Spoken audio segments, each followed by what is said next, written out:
আর্থিক প্রতারণা মামলার তদন্তে দেবাশিস কুমারের দুই ঠিকানায় আয়কর দফতরের অভিযান। রাসবিহারী বিধানসভা কেন্দ্রের তৃণমূল প্রার্থী এবং বিদায়ী বিধায়কের বাড়িতে অভিযান। এই মুহূর্তে সরাসরি চলে যাব আমাদের প্রতিনিধি পার্থপ্রতিম ঘোষের কাছে। পার্থ, এই মুহূর্তে কি পরিস্থিতি? দেখো, এই মুহূর্তে তোমাকে জানাবো যে আয়কর দপ্তর ইনকাম ট্যাক্সের অভিযান, এবং অভিযান হচ্ছে কোথায়? অভিযান হচ্ছে একেবারে রাসবিহারী বিধানসভা কেন্দ্রের এবারে তৃণমূল প্রার্থী দেবাশিস কুমার, মেয়র পরিষদ দেবাশিস কুমারের বাড়ি এবং যে নির্বাচনী কার্যালয়, সেই নির্বাচনী কার্যালয়ে এসে পৌঁছেছেন। আজকে কিন্তু ভোর থেকেই ইনকাম ট্যাক্সের আধিকারিকরা কেন্দ্রীয় বাহিনীকে সঙ্গে নিয়ে তারা এসে পৌঁছেছেন। এবং এই যে ছবিটা দেখতে পাচ্ছ, এটা হচ্ছে একেবারে তার যে বাড়ির পাশে যে নির্বাচনী কার্যালয় রয়েছে, অর্থাৎ দেবাশিস কুমারের সেই নির্বাচনী কার্যালয়ের ছবি দেখতে পাচ্ছ, যেখানে কিন্তু ইনকাম ট্যাক্সের আধিকারিকরা বেশ কিছুক্ষণ ধরে সকাল থেকে অপেক্ষা করছিলেন। সেটা হচ্ছে নির্বাচনী কার্যালয়ের চাবি আর নিয়ে আসার জন্য তারা বলেছিলেন, এবং সেই চাবি আসার পর নির্বাচনী কার্যালয়ের ভেতরে কিন্তু এই মুহূর্তে ইনকাম ট্যাক্সের আধিকারিকরা তারা ভেতরে প্রবেশ করেছেন। শুধু নির্বাচনী কার্যালয় নয়, পাশেই হচ্ছে দেবাশিস কুমারের এই যে জায়গায় আমরা নির্বাচনী কার্যালয়ে রয়েছি, মনোহরপুকুর রোড, এবং সেই মনোহরপুকুর রোডেতেই দেবাশিস কুমারের বাড়ি রয়েছে। সেই বাড়িতেও কিন্তু ইনকাম ট্যাক্সের আধিকারিকরা তারা এসে পৌঁছেছেন। এদিন ভোর 5:30 নাগাদ ইনকাম ট্যাক্সের একটা বড় টিম তারা একেবারে এসে পৌঁছায় কেন্দ্রীয় বাহিনীকে সঙ্গে নিয়ে। একেবারে নির্বাচনী কার্যালয় থেকে শুরু করে দেবাশিস কুমারের যে বাড়ি রয়েছে, যে বাড়িতে তিনি রয়েছেন বর্তমানে, সেই বাড়ির চারপাশে একবারে কেন্দ্রীয় বাহিনীকে ঘিরে রেখে এই মুহূর্তে ইনকাম ট্যাক্সের যে তল্লাশি অভিযান, সেই তল্লাশি অভিযান হচ্ছে। একেবারে সঙ্গে থাকো পার্থ। আর্থিক প্রতারণা মামলার তদন্তে দেবাশিস কুমারের দুই ঠিকানায় আয়কর দফতরের অভিযান। রাসবিহারী বিধানসভা কেন্দ্রের তৃণমূল প্রার্থী এবং বিদায়ী বিধায়কের বাড়িতে অভিযান। মোথাবাড়ি কাণ্ডে মোফাক্কারুল ইসলামের ভূমিকা রহস্যজনক। আদালতে এমনটাই জানালেন এনআইএর আইনজীবী। যদিও মোফাক্কারুল ইসলামকে ফাঁসানোর অভিযোগ করেছেন তাঁর আইনজীবী। বৃহস্পতিবার 12টি মামলার মধ্যে একটিতে জামিন পান মোফাক্কারুল ইসলাম। বাকি মামলাগুলির মধ্যে একটিতে তার জেল হেফাজত হয়েছে।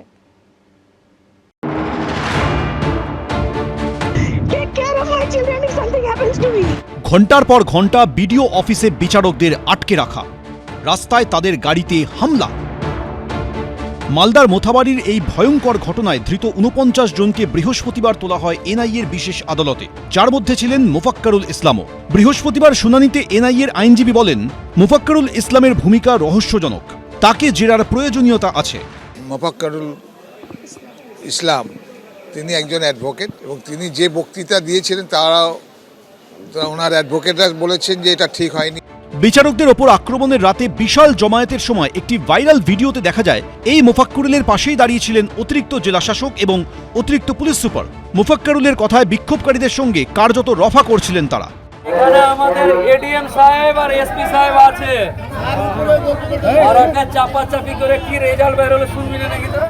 ভাইরাল আরেকটি অডিও ক্লিপে শোনা যায় মালদার যদুপুরে অবরোধ তোলার জন্য মোফাক্কারুলকে অনুরোধ করছেন এক পুলিশ কর্মী।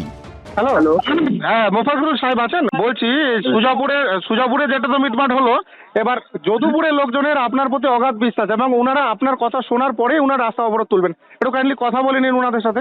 বৃহস্পতিবার আদালতে মোফাক্কারুল ইসলামের আইনজীবী ইমতিয়াজ আহমেদ সওয়াল করেন, রাজনৈতিক নেতাদের ছেড়ে মোফাক্কারুল ইসলামকে ফাঁসানো হচ্ছে। বিক্ষোভ তোলার জন্য সরকারি অফিসাররা অনুরোধ করেছিলেন, সেই মতো বিক্ষোভ তুলতে বলার জন্য তিনি আবেদন জানান। 12:30 থেকে ওই পার্টিকুলার জায়গায় আমাদের জুডিশিয়াল অফিসারদেরকে যেভাবে হেনস্থা করা হয়েছে, সেইখান থেকে 20 কিলোমিটার দূরে মোফাক্কারুল ইসলাম 10টার সময় যখন ওই রাস্তা থেকে পেরোচ্ছিল, ওখানকার লোকরা ওকে চিনতে পারে, সেই জন্য ওকে বলে যে আপনাকে রিকোয়েস্ট করছি আপনি কিছু বলুন। মোথাবাড়ির এই ঘটনায় ধৃতদের মধ্যে রয়েছেন আইএসএফ প্রার্থী মৌলানা শাহজাহান আলী। বৃহস্পতিবার মামলা শুনানিতে আইএসএফের আইনজীবী অভিযোগ করেন, অশান্তির ঘটনায় তৃণমূলের কাউন্সিলর সহ অন্যরা থাকলেও তাদের গ্রেফতার করা হয়নি। মোথাবাড়ি এলাকার স্থানীয় যে তৃণমূলের কাউন্সিলররাও ওখানে ছিলেন, যারা যে এই মবের সঙ্গে ছিল, তারা ঘোষণা করছিল তাদেরকে এনআইএ নির্দিষ্ট করে বুক করছে না। ছাড়া যারা যে বিরোধী, বিশেষ করে বামপন্থী আইএসএফ, সেই ধরনের যে ক্যান্ডিডেটদেরকেও ছাড়ছে না, অ্যারেস্ট করছে।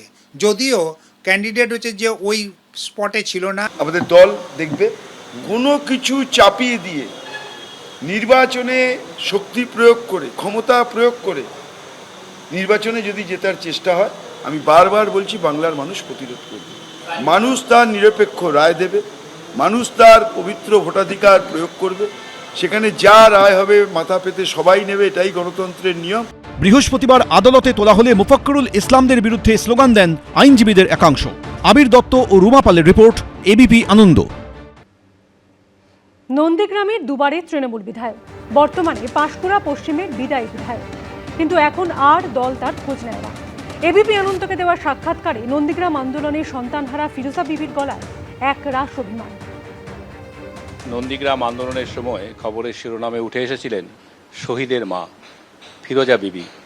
নন্দীগ্রাম আন্দোলন চলাকালীন মৃত্যু হয়েছিল তার ছোট ছেলের। তৎকালীন বিরোধী দল, বর্তমানে শাসক দল, ফিরোজা বিবিকে শহীদের মা আখ্যা দিয়ে তাকে নির্বাচনেও প্রতিদ্বন্দ্বিতা করিয়েছিলেন এখান থেকে 2009 লোকসভা ভোটের আগে, এবং সেই উপনির্বাচনে তিনি জয়ী হন। আপনি প্রত্যক্ষ রাজনীতি করেন এখন? আর এখন আমি কাজ শেষ হয়ে গেছে, আমার সময় ফুরিয়ে গেছে। আমি তো তখন টিকিটও চাইনি আর দাঁড়াতেও চাইনি। আমাকে তখন দল ভালো মনে করে ছেলে দিয়েছিল, আমি সসম্মানে উত্তীর্ণ হয়েছিলাম। তারপরে আমাকে আবার পাঁশকুড়াতে পাঠালেন 16 সালে। পাঁশকুড়ার সেই টিকিট চাইনি আমি, তাতেও দিলেন। 2016তে দিয়ে তারপরে আবার 2021-এও দিলেন। তারপর 2026 যা পড়লো, তার একেবারে আমি অচল হয়ে গেলাম। আর দলেরও কোনো যোগাযোগ নেই, আর আমার কোনো কদরই নেই। এখন এই যে আপনি অসুস্থ অবস্থায় রয়েছেন, এখন দেখভাল করে দল? দল এমন দেখভাল করে যে খোঁজ খবর নেয়নি। মানে আপনার সম্পর্কে জিজ্ঞাসাও করে না কেমন আছেন না আছেন? না, কে জিজ্ঞেস করবো? আপনার এখন হাঁটতেও কষ্ট হয় নাকি? হ্যাঁ, আমি তো যেতে হাঁটি, ওয়াকার নিয়ে হাঁটি। আর রাজনীতি করতে পারছেন না যখন, তখন কি আপনি যোগাযোগ করেছিলেন দলের সঙ্গে, যে দল যোগাযোগ করলো না? আমি মানে সরাসরি দিদির কাছে যেতে পারিনি, তবে নেতৃত্বদের কাছে গেছি। ওনারা বলেছেন তুমি দিদির সঙ্গে কথা বলো। আমি তো দিদির কাছে যেতে পারছি না, দিদির কাছে বারে বারে চিঠি দিয়েছি, তার কোনো উত্তর নেই। এখানে নন্দীগ্রামেও তো তৃণমূল কংগ্রেস আছে, তারাও খবর নেয় না? না।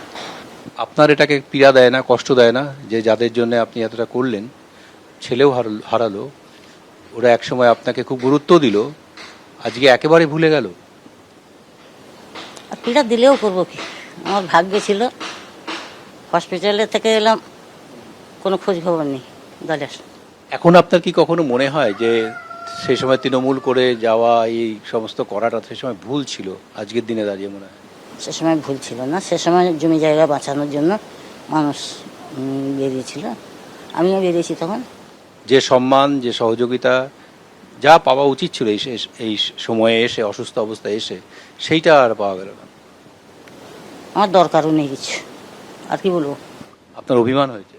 না না, কারোর সঙ্গে অভিমান করে কি মাটিতে হাত ঢেলে খাওয়া যায়? আমার অভিমান ভাঙাবে কে?